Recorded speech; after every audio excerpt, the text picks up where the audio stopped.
seseorang yang sudah sampai usia 40 tahun, maka Allah mengingatkan dia untuk menyiapkan 5 bekal utama sebelum dia kembali pada Allah Subhanahu wa taala.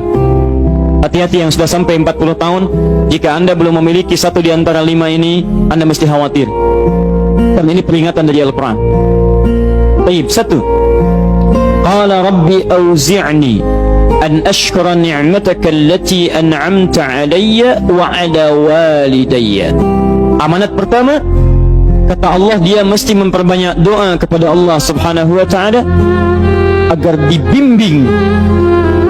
Banyak doa agar dibimbing mensyukuri nikmat hidup, plus bisa meningkatkan bakti pada orang tua. 1. Rabbi auzi'ni an ashkura ni'mataka allati an'amta alayya wa ala walidayya. Perhatikan baik-baik. Ya Allah, mohon bimbing saya untuk selalu bisa mensyukuri segala nikmat yang telah Engkau berikan pada saya sekarang, 1, dan pada kedua orang tua saya. Baik, jadi kalau sudah sampai usia 40 tahun, pertama, Anda memohon doa kepada Allah untuk dibimbing terus bersyukur kepada Allah. Ini yang mau saya tegaskan. Lihat baik-baik. Apa itu syukur? Tidak ada makna lain dari syukur yang tertuang dalam Al-Quran dan hadis kecuali ungkapan kebahagiaan atas nikmat yang Allah berikan kepada kita dengan cara menggunakan nikmat itu sesuai dengan fungsi yang telah Allah tetapkan. Misal, kita akan bersyukur dengan nikmat penglihatan mata. Anda diberikan 40 tahun dalam hidup, mata masih bisa melihat.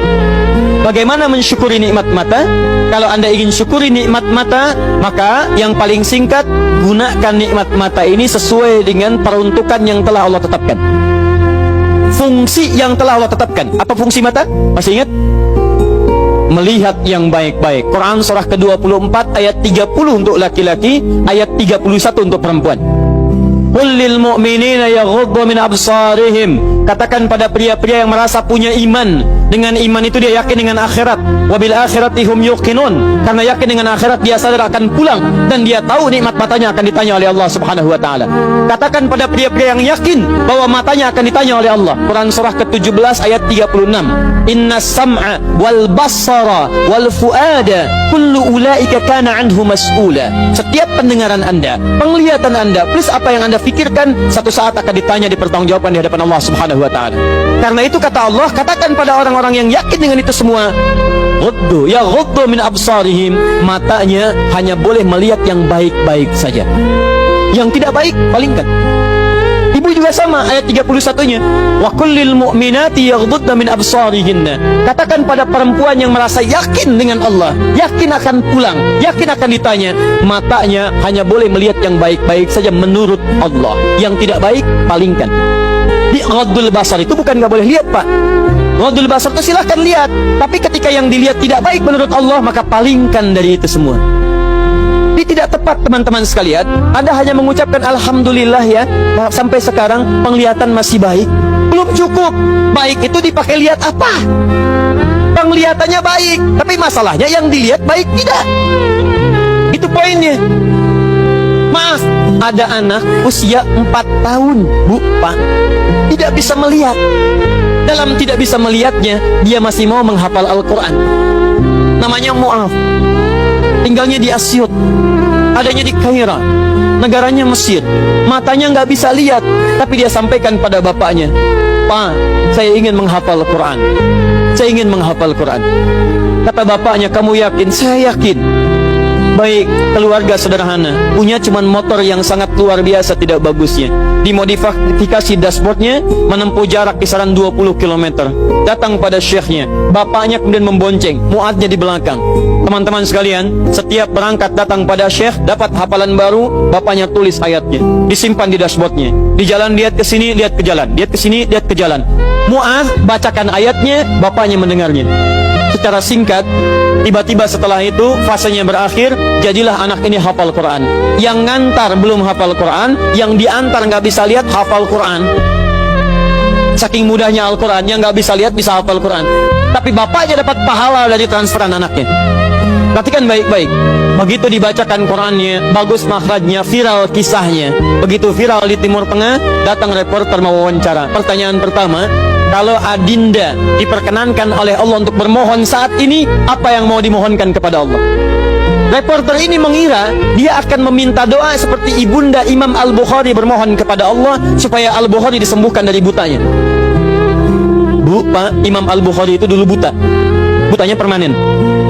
Dilahir 2 tahun ayahnya meninggal, 4 tahun buta permanen.